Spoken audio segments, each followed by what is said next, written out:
মুসলমান যদি আল্লাহ তাআলার কাছে ইখলাসের সঙ্গে আত্মসমর্পণ করে ইবাদত যদি করে, তাহলে সেই ইবাদতের প্রতিদান হবে কি? আমরা যে ইবাদত করছি, এই ইবাদত আল্লাহ দরবারকে গ্রহণ হচ্ছে কিনা?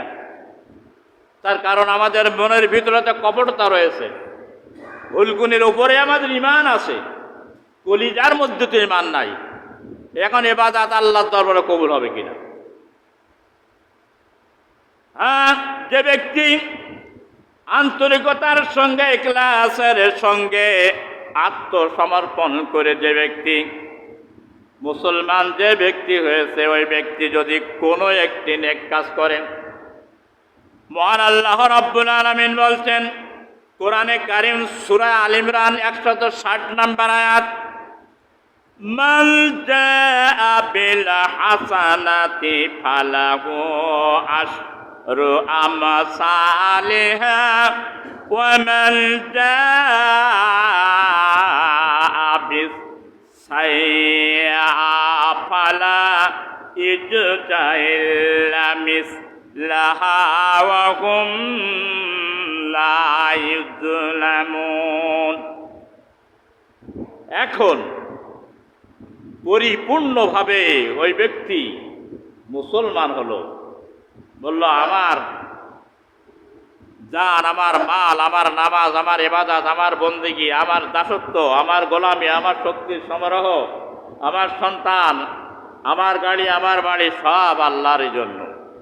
এই ব্যক্তি যদি নেক আমল করে, মান জা বিল হাসানাতি ফালাহু আশরু আমসালিহা, আমার আল্লাহ পাক বলছেন কোরআনে কারিমের মধ্যে সূরাতুল আনামের 160 নম্বর আয়াত, প্রত্যেকটা কাজে নেক আমলে তার 10 গুণ করে দান করা হবে। সুবহানাল্লাহ। কান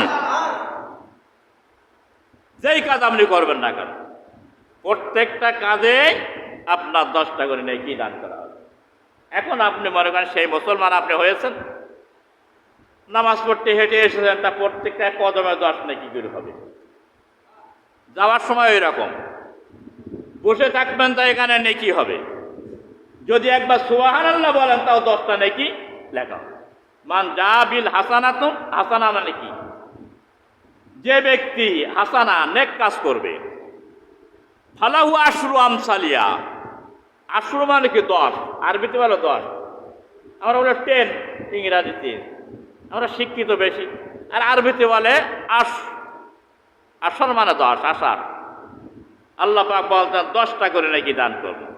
এইবার শোনো, আমসালিহা ওয়া মান জাআ বিস সাইয়্যাতি ফালা ইজজা ইল্লা মিসলাহা।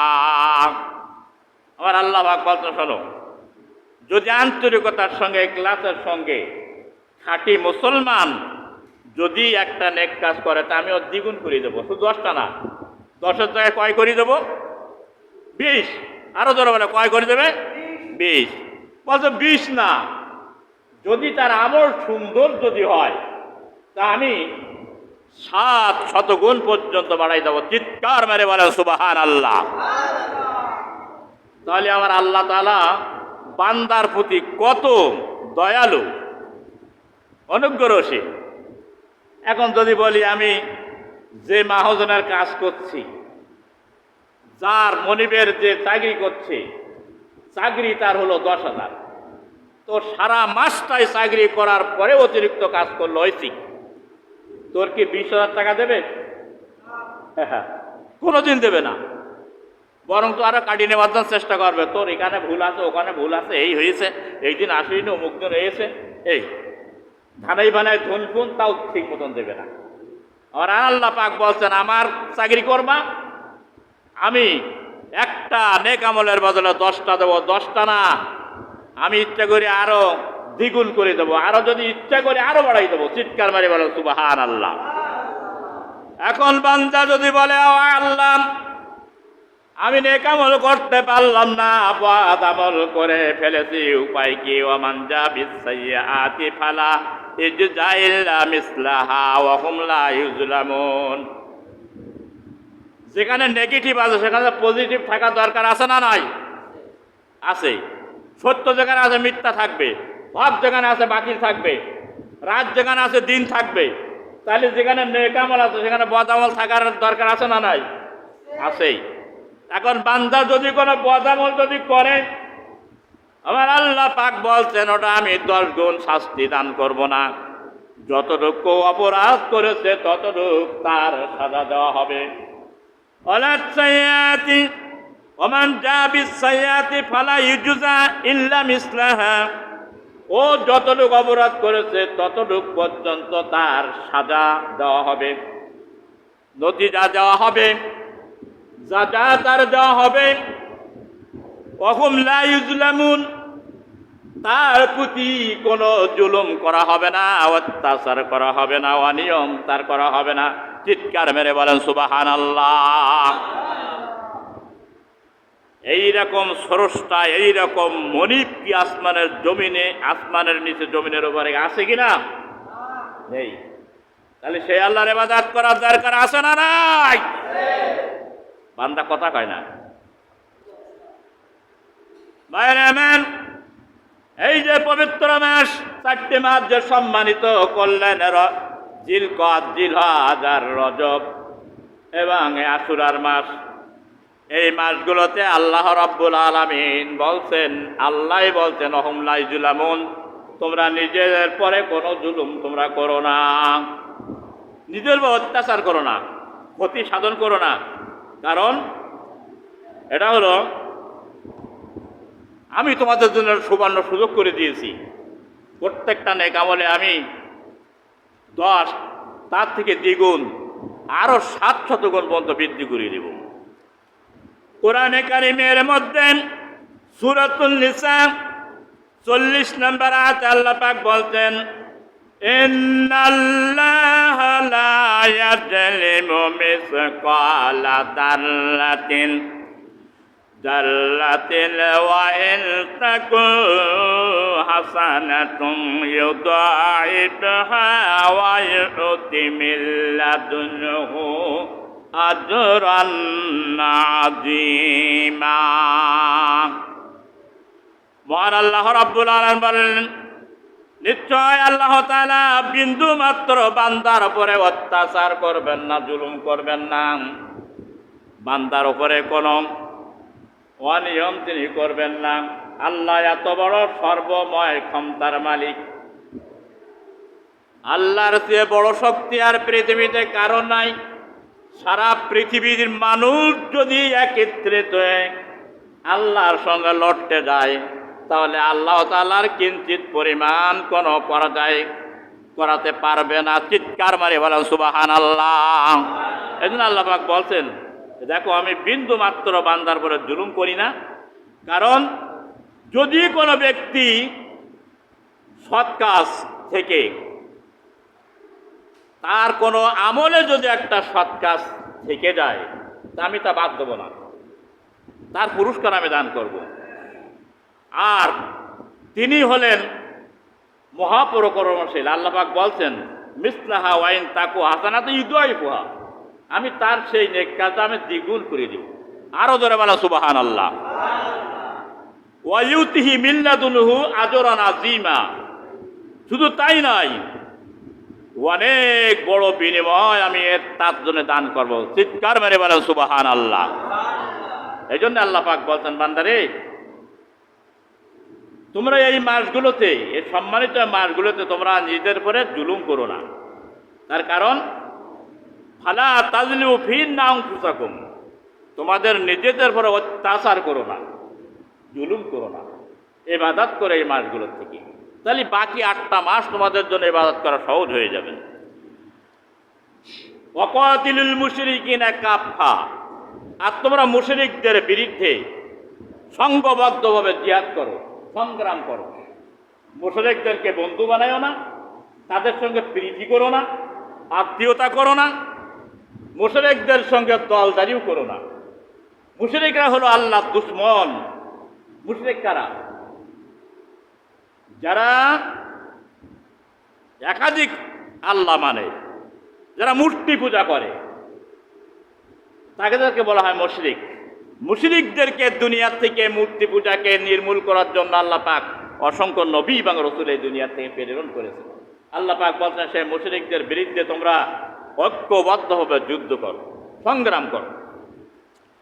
এখন যুদ্ধের কথা শুনলে, সংগ্রামের কথা শুনলে মুসলমানের বাইতুল মাল পেটের মধ্যে চলে যায়। ওরে বাবারে, জিহাদ যুদ্ধ করবো মানে? যুদ্ধ চলছে 10 মাস ধরে ফিলিস্তিনি, সমস্ত কাফির শক্তিগুলো সব এক, কুল্লু কুফরুন ওয়াহিদুন, রসুনের পাশার মতন। কিন্তু 57টা মুসলিমদের সাথে ওরা কিন্তু ঐক্য না। কিন্তু ভাগ্যক্রমে আল্লাহ রাব্বুল আলামিন অত্যন্ত মেহেরবানি, ইরান যখন মাথা ছাড়া দিয়ে যখন দাঁড়াই গেছে একমতের সঙ্গে এই কুফরি শক্তির বিরুদ্ধে, তখন 7টি দেশ তার সঙ্গে যোগদান করেছে। ইরান এর একটা হুঙ্কারে এইবার কাফেরদের সমস্ত বাইতুল মাল পেটের মধ্যে চলে গেছে। সুবহানাল্লাহ কবেন না? আমেরিকা হলো বিশ্বের সুপার পাওয়ার শক্তি। আমেরিকার ডাইনাস হচ্ছে ইসরায়েল। ইসরায়েলদের দিয়ে সে শক্তি খাটাতো। ইসরায়েলদের দিয়ে ফিলিস্তিনকে 10 মাস হত্যা করাইছে নির্বিচারে। কোনো পৃথিবীর কোনো কাফের কথা বলি নাই, মানবাধিকার কথা বলি নাই, তারপরে যে জঙ্গি বলি নাই, কিছুই বলি নাই। ইরান একটু মাথা ছাড়াতে উঠেছে। ইরানের শক্তি, সাহস, হিকমত আল্লাহ দিয়েছে। আমরা আরো দোয়া করি, এই শুধু বাংলাদেশের তরফ থেকে নয়, সারা বিশ্বের তরফ থেকে আয়াতুল্লাহ খোমেনির জন্য আমাদের আন্তরিক দোয়া এবং কলিজার দোয়া রইল। সবাই বলেন আমিন। আয়াতুল্লাহ খোমেনি বলল, এই ইসরায়েলদেরকে ইতিহাসের পাতা থেকে মুছে দেওয়া হবে। একবার হুঙ্কার দিয়ে দাঁড়ালো, এইবার শুরু করলো। এর ভিতরে আমেরিকার গোয়েন্দা দিয়ে ওর আমেরিকার পারমাণবিক যে সমস্ত বৈজ্ঞানিক তাদেরকে মেরে দিল। ওখানে আস্তানা করেছে মুসাদ্দিক, এদের একটা গোয়েন্দা গ্রুপ আমেরিকা এই ইরানের মধ্যে, সেখানে আস্তানা করে অস্ত্র শস্ত্র নেতাকে টার্গেট ছিল এইটা যে ওদের অস্ত্র ঘাঁটি নষ্ট করতে হবে, ওদের সমস্ত যোগাযোগ ব্যবস্থা নষ্ট করতে হবে, পারমাণবিক বিজ্ঞানী যারা তাদেরকে মারতে হবে, আয়াতুল্লাহ খোমেনিকে মেরে দিতে হবে। আল্লাহর অশেষ রহমতে তারা ধরা খেয়ে গেছে। ধরা খাওয়ার পরে তাদেরকে ফাঁসিও দেওয়া হয়েছে, তাদের এখন ছাড় দেওয়া হয় নাই। এবং ইরানে এমন ঘা চালাইছে তেল আবিতে যে ইসরায়েলের পরে ইসরায়েলের নেতানিয়াহু এখন মাটির তলায় গর্ত খোঁজা ছাড়া তার বিকল্প কোনো ব্যবস্থা আর কোনো বিকল্প কোনো পথ তার নাই। এখন আমেরিকা মনে করলো তাই তো, তাহলে এটা কি করা যাবে? আমেরিকাকে অনেক কিন্তু হুমকি ধামকি ইরানকে দেওয়া হলো। দেওয়ার পরে বলছে 12 দিনের জন্য যুদ্ধ বিরতি করা হোক। কিন্তু মুসলমানদের মাথার ভিতরে কোনো ঘৃণ নাই। কাফেরেরা দেখে যখন আমরা ঠকে যাচ্ছি তখন সুযোগ গ্রহণ করতে হবে, সুযোগ নিয়ে আমাদেরকে প্রস্তুতি নিতে হবে।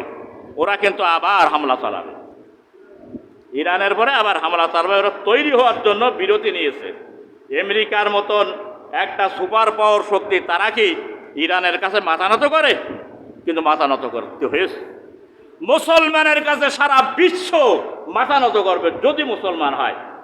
আয়াতুল্লাহ খোমেনির বয়স শতাধিক বছর ছাড়াই গিয়েছে, দেখেছেন আপনারা। কিন্তু তার হিকমত আছে, কলিজার ভিতরে ঈমান আছে। তিনি বলল, আমি কোনোদিন কারোর কাছে মাথা নত করি না, আমি আমার কাজ তারাই যাও যতক্ষণ পর্যন্ত ইসরায়েলদেরকে এই ইতিহাসের পাতা থেকে মুছতে না পারবো। যারা ইসরায়েলকে সাহায্য করতে আসবে তাদের উপরেও হামলা চালানো হবে। এই হুমকি যখন দিয়েছে ওই বৃদ্ধ মানুষ, তখন আমেরিকার তখন ওর বাইতুল মাল পেটের মধ্যে চলে গেছে। বাইতুল মাল বোঝেন তো? তখন যুদ্ধবিরতি নিয়েছে। আবার কিন্তু সামনে যুদ্ধ হওয়ার সম্ভাবনা। কিন্তু এখন মুসলমানদের বিজয়, সারা পৃথিবীর মুসলমানের উল্লাস। ফিলিস্তিন একদিন স্বাধীন হয়ে যাবে। আমি এখানে বলেছিলাম, 2 বার বলেছি, আরও একবার বলে গেলাম, ফিলিস্তিন স্বাধীন হয়ে যাবে। তবে ক্ষতি হবে, অনেক অনেক ক্ষতির পরে ফিলিস্তিন স্বাধীন হবে। বিজয় হবে মুসলমানদের, ঈমান যদি থাকে। আল্লাহ রাব্বুল আলামিন কোরআনে কারিমে বলেছেন, ওয়ালা তাহিনু ওয়ালা তাহজানু আনতুমুল আ'লাউনা ইন কুনতুম মুমিনিন। তোমরা চিন্তা করো না, হতাশা হয় না, নির্ভীক হয় না, ভেঙ্গে পড়ো না। তোমাদের যদি ঈমান থাকে, তোমরা যদি ঈমানদার হও, অবশ্যই অবশ্যম্ভাবী তোমাদের বিজয় হবে। চিৎকার মেরে বলেন সুবহানাল্লাহ। মুসলমানেরা এই পৃথিবীতে মাথা ছাড়াতে দাঁড়াবে সেই দিন, যেদিন মুসলমানদের ভিতরে নিটুট ঈমান তৈরি হবে। রোমান সম্রাটের সে তৎকালীন যুগে তাদের হলো সুপার পাওয়ার, 1,00,000 সৈন্য নিয়ে সুসজ্জিত হয়ে রণক্ষেত্রে তারা রণসজ্জিত হয়ে মুসলমানদের বিরুদ্ধে যুদ্ধ করার জন্য ময়দানে এসেছে। আর মুসলমানের সংখ্যা হলো কত? 3,000 সৈন্য নিয়ে 1,00,000 মুসলমানের সঙ্গে লড়াই করে তবুকের যুদ্ধে মুসলমানেরা বিজয় হয়েছে। চিৎকার মেরে বলেন সুবহানাল্লাহ। কিসের ভিত্তিতে? ইমানের ভিত্তিতে। সেই ইমান মুসলমানদের মধ্যে নাই। এই মুসলমান সব কিছু করে গুই মাছের মতন, মুনাফিক মার্কা মুসলমান, এই জন্য মুসলমানের বিজয় হয় না। সুতরাং আল্লাহ রাব্বুল আলামিন বলছেন, এই 4টি মাস তোমাদের জন্য পবিত্রতা করা হলো, সম্মানিত মাস। এই মাসে তোমরা নিজেদের করে জুলুম করো না, আর মুশরিকদের বিরুদ্ধে তোমরা যুদ্ধ করো। ওয়ালা ওয়াকাতিলুল মুশরিকিনা কাফা, মুসলমানেরা ঐক্যবদ্ধভাবে মুশরিকদের বিরুদ্ধে যুদ্ধ করো, তাহলে দেখবে মুশরিকেরা পরাজয় বরণ করবে। আজকে ইরানের সঙ্গে 7টা দেশ যোগ দিয়েছে, দেওয়ার কারণে আরব কিন্তু হাত শক্তি হয়ে গেল, তারা অস্ত্র শস্ত্র দেয় নাই। 5 জন মুসলমান যদি এক মুসলমানের পক্ষে দাঁড়ায়, নাহলে সেই মুসলমানের শক্তি বেড়ে যায়। আর আমরা কি করি? মুনাফিকি করি। আমরা হকের পক্ষে দাঁড়াতে চাই না, সত্যের পক্ষে, আমরা বাতিলের পক্ষে দিয়ে পক্ষ নিয়ে ফেলি। আমাদের মতন মুসলমানের অবস্থা কিয়ামতে কি হবে আল্লাহ সবচেয়ে ভালোই জানেন। আল্লাহ রাব্বুল আলামিন বলছেন, অকাতিলুল মুশরিকিনা কাফা কামা ইউকাতিলুনাকুম কাফা। আর তোমরা এই মাসগুলোর মধ্যে তোমরা নিজেদের পরে কোনো জুলুম করবে না, আর মুশরিকদের বিরুদ্ধে জিহাদ করবে, সংগ্রাম করবে, ঐক্যবদ্ধভাবে একজোটে করবে। একা একা করা যায় না, অ্যাকশন করতে হবে। তবে মুসলমানেরা সন্ত্রাসী নয়, মুসলমানেরা জঙ্গি নয়, মুসলমানেরা তালেবান নয়। তার কারণ আল্লাহ রাব্বুল আলামিন কোরআনে কারীম সূরাতুল বাকারার 190 নম্বর আয়াতে বলে দিয়েছেন, অকাতিলুল মুশরিকিনা হাক্কা অকাতিলুল মুশরিকিন অকাতিলু ফি সাবিলিল্লাহিল্লাযীনা ইউকাতিলুনাকুম ওয়া লা তা'তাদু ইন্নাল্লাহা লা ইউহিব্বুল মু'তাদিন। আল্লাহ পাক বলছেন যে তোমরা আল্লাহর পথে, আল্লাহর সন্তুষ্টির জন্য আল্লাহর পথে সংগ্রাম করো, যুদ্ধ করো। কাদের সঙ্গে? যারা তোমাদের সঙ্গে যুদ্ধ করে, তোমাদের পরে যারা আক্রমণ করবে। আল্লাহর যুক্তিগুলো কত সুন্দর, আল্লাহর ওয়াজগুলো, যে তোমরা আগে কোনো মুসলমানের উপর আক্রমণ করবে না। এই বিশ্বের ভিতরে কোনো মুসলমান কোনো দুর্বল কোনো সংখ্যালঘুদের উপর আক্রমণ করেছে এর কোনো ইতিহাস এই পৃথিবীতে নাই। আগেই কাফেরেরা আক্রমণ করেছে, মুসলমান তা প্রতিহত করেছে, আক্রমণের জবাব দিয়েছে। যখন ফিলিস্তিনের উপর অত্যাচার শুরু করেছে, তখন বিভিন্ন দিক থেকে মুসলমানেরা সাহায্য করেছে, আক্রমণ করেছে। সুতরাং মুসলমানেরা কোনোদিন আগে আক্রমণ করে না, অত্যাচার করে না, জুলুম করে না। আর আল্লাহ তাআলা এই সীমা লঙ্ঘনকারীদের ইন্নাল্লাহা লা ইউহিব্বুল মুক্তাদিন, আল্লাহ পাক বলছেন এই সীমা লঙ্ঘনকারীদের আমি কখনো তাদেরকে আমি ভালোবাসি না। সুবহানাল্লাহ কবেন না? সুতরাং মুসলমানরা সীমা লঙ্ঘন করে না। এই জন্য ভাইরা আমার, মুসলমানদেরকে ঈমান তৈরি করতে হবে। ঈমান ছাড়া মুসলমানেরা কোনোদিন কামিয়াবি হতে পারবে না। এরপরে আল্লাহ পাক বলছেন, ওয়ালামু আন্নাল্লাহা মাআল মুত্তাকিন। তাহলে তোমরা মুত্তাকিন হতে পারবে এই শর্তগুলো যদি তোমরা মেনে নিতে পারে, তাহলে তোমরা মুত্তাকিন হতে পারবে, পরেজগারি তোমরা হতে পারবে। আমি তোমাদেরকে মুত্তাকিন স্বীকৃতি দিয়ে দিলাম।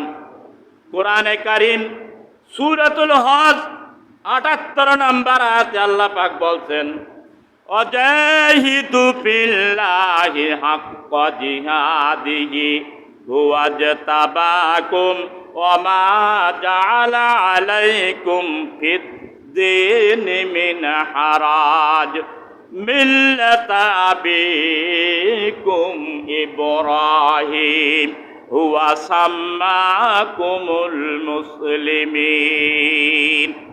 ওই সে ইব্রাহিম সাল্লাল্লাহর কথা ঠিক আছে। ইব্রাহিম সাল্লাহ আত্মসমর্পণ করলেন, আর আল্লাহ পাক বলে, ইন্নী জাইলুকা লিন-নাসি ইমামা, আমি এই গোটা পৃথিবীতে কিয়ামত পর্যন্ত যত মুসলমান আসবে সকল মুসলমানের জন্য তোমাকে আমি জাতির পিতা বানাই দিলাম। চিৎকার মেরে বলেন সুবহানাল্লাহ। তোমাকে ইমাম বানাই দিলাম, তোমাকে নেতা বানাই দিলাম, নেতা। ইব্রাহিম আলাইহিস সালাম আমাদের কি? আমাদের জাতির পিতা। ইব্রাহিম আলাইহিস সালাম আমাদের নাম রেখেছেন কি? হুয়া সাম্মাকুমুল মুসলিমিন। আমি তো আয়াত তেলাওয়াত করলাম সূরা হজের। সেই ইব্রাহিম আলাইহিস সালাম আমাদের নাম রেখেছেন কি? মুসলমান।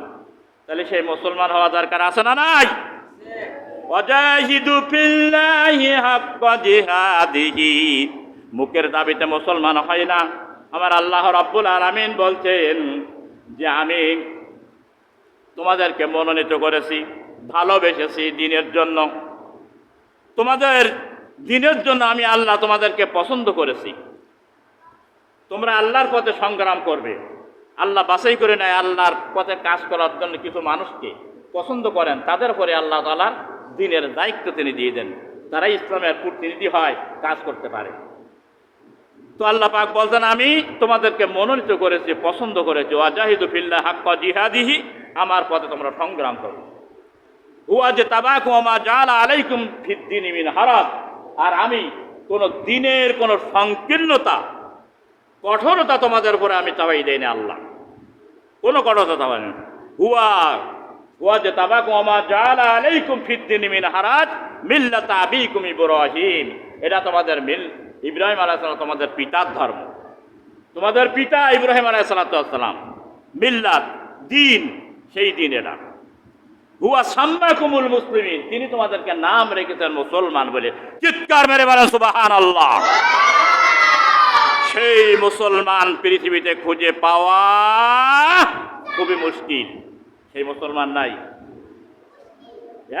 ৩,০০০ মুসলমানের গর্জন দিয়েছে ১,০০,০০০ সুপার পাওয়ার রোম সম্রাটের বিরুদ্ধে বিজয় লাভ করে তারা ফিরে এসেছে তবুকে। আর আজকে কোটি কোটি মুসলমান, কাফেরের অন্তরে একটু ভয়ও জাগে না তাদের, কারণ এ তার ওরা ভালো বলছে সেই মুসলমান নাই। আবু বকরের মতন, ওমরের মতন, তালহা, আবু জুবায়ের, খালেদ বিন ওলীদের মতন মুসলমানেরা নয়। এই জন্য তারা ভয় পায় না। আর তাদের ছিল ক্ষেপণাস্ত্র ছিল না, পারমাণবিক বোমা ছিল না, ছিল শুধু ঈমান। এই ঈমান যদি মানুষের ভিতরে থাকে তাহলে এই মুসলমান বিজয় হবে। আজ হোক আর কাল হোক, পৃথিবী হাসছে নিতে মুসলমানদের বিজয়ের জন্য। দেখুন, অপেক্ষা করুন। এই পৃথিবীতে যদি মুসলমান ১০ জনও থাকে তবুও ইসলামের বিজয় আসবে। তাম দুনিয়াটা এই মুসলমানদের করায়ত্তর মধ্যে হবে। বলেন মানে হুজুর গল্প করছেন? গল্প না, রসুলের ভবিষ্যৎবাণী কোনোদিন মিথ্যা হবে না। সুতরাং ইমাম মেহেদী যখন আসবে দুনিয়ায় কাফের থাকবে না। সুবহানাল্লাহ কোন? সুতরাং আসুন আমরা মুসলমান হই। মুসলমান নাম দিয়ে কোনো কাম নাই। মুসলমান হতে গেলে প্র্যাকটিক্যালে মুসলমান হতে হবে। আল্লাহ রাব্বুল আলামিন মুসলমানদের যে মাপকাঠি দিয়েছেন, মুসলমানদের যে কোয়ালিটি দিয়েছেন কোরআনের মধ্যে, সেই কোয়ালিটিগুলো মুসলমানদের আদায়, সেগুলো নিজের জীবনে বাস্তবায়ন করতে হবে। রাজি আছেন ইনশাল্লাহ? কথা বলে না, ভয় পায়, বলে যুদ্ধে যাওয়া লাগে। আরে হ্যাঁ, অত সস্তা নাকি? 2টা সেজদা দিয়ে যদি আল্লাহকে পাওয়া যেত জান্নাত, অত সস্তা না। তাহলে নবী আর রসুলদের পথে এত অত্যাচার করতো না। আসাদুল বালাউল আম্বিয়াউল আমসালি ফাল আমসাল, সবচেয়ে এই পৃথিবীতে আসমানের নিচে জমিনের উপরে সবচেয়ে বিপদ, সবচেয়ে মুসিবত, সবচেয়ে আযাব, সবচেয়ে নিপীড়ন, সবচেয়ে নির্যাতন যাদের উপরে চলেছেন তারাই ছিলেন আম্বিয়ায়ে কেরাম। চিৎকার বলে মারো সুবহানাল্লাহ। আর তাদের অনুসরণের ব্যাপারে যারা যতই অগ্রসর হবে, যাদের ভিতরে যত ঈমান, তাদের যত অনুসরণ করবে, তাদের উপরে তত মুসিবত এই পৃথিবীর চেপে আসবে। আর তোমার আমার আবার গায়ে মশাও বসে না। বাংলার জমিনে এমন মুসলমান আছে, এমন পীর বুজুর্গ আছে, তাদের গায়ে মশাও বসে না। আবার এমন আলেম আছে, তাদেরকে বাংলার জমিনে কোনোদিন শান্তিতে থাকতে দেয় না, জেলখানার ভাত ছাড়া। সুতরাং মুসলমান হতে হবে। ঈমান যখন আপনার ভিতরে থাকবে, বারুদ ঈমানের, তখন অবশ্যই আপনার ঈমানের পরীক্ষা হবে। আর আমার আল্লাহ রাব্বুল আলামিন বলেছেন সূরা আনকাবুতের আয়াতটা বলেই শেষ করে দেব। সূরা আনকাবুতের 2 নম্বর আয়াত, আসিবান নাসু আইয়ুতরাকু আইয়াকুলু আমান্না বিল্লাহি ওয়া হুম লা ইফতানুন। তোমরা কি এই কথা মনে করেছো যে আমরা বলবো মুসলমান ঈমান এনেছি আল্লাহ, এই কথা বললে ছেড়ে দেবে, তোমাদেরকে কোনো পরীক্ষা কি করা হবে না? আল্লাহ পাক জিজ্ঞাসা করেন, ওগো তোমরা যদি মুসলমান যদি হয়ে থাকো, ঈমানদার যদি হয়ে থাকো, তাহলে তোমাদের ঈমানের পরীক্ষা তোমাদেরকে নেওয়া হবে। চিৎকার মেরে বলেন আমিন। এতক্ষণ ধরে যে কথাগুলো শুনলাম, সেই কায়দার মুসলমান না হলে মুক্তির কোনো লাইন নেই ভাইরা। যতই খেলা খেলেন না কেন, 37 ঠিক করে কাজ করেন, বেলাইন হবেন না, ইসলামের বিপক্ষে যাবেন না। অপেক্ষা করতে আছে সামনে। তার কারণ যারা এই পথ বাঁকা পথ অবলম্বন করেছে পৃথিবীতে, তাদেরকে লাঞ্ছিত হতে হয়েছে, পরকাল তাদের অন্ধকার। তো আল্লাহ রাব্বুল আলামিন আমাদের জন্য সত্যিকার পক্ষে খাঁটি একজন মুসলমান হয়ে এই দুনিয়ার থেকে চির বিদায় হওয়ার জন্য তৌফিক দান করেন। এতক্ষণ ধরে যে আলোচনাগুলো আমরা শুনলাম, আমাকে সহ আপনাদের সহ গোটা পৃথিবীর মুসলমানদেরকে আল্লাহ তাআলা ঈমানের জজবায়, ঈমানের আলোয় আলোকিত করে পৃথিবীতে শেষ নিঃশ্বাস ত্যাগ করার তৌফিক যেন দান করেন। সবাই সবার শক্তি নিয়োগ করে বলেন আল্লাহর আরশ পর্যন্ত পৌঁছান। চিৎকার মেরে বলেন আমিন।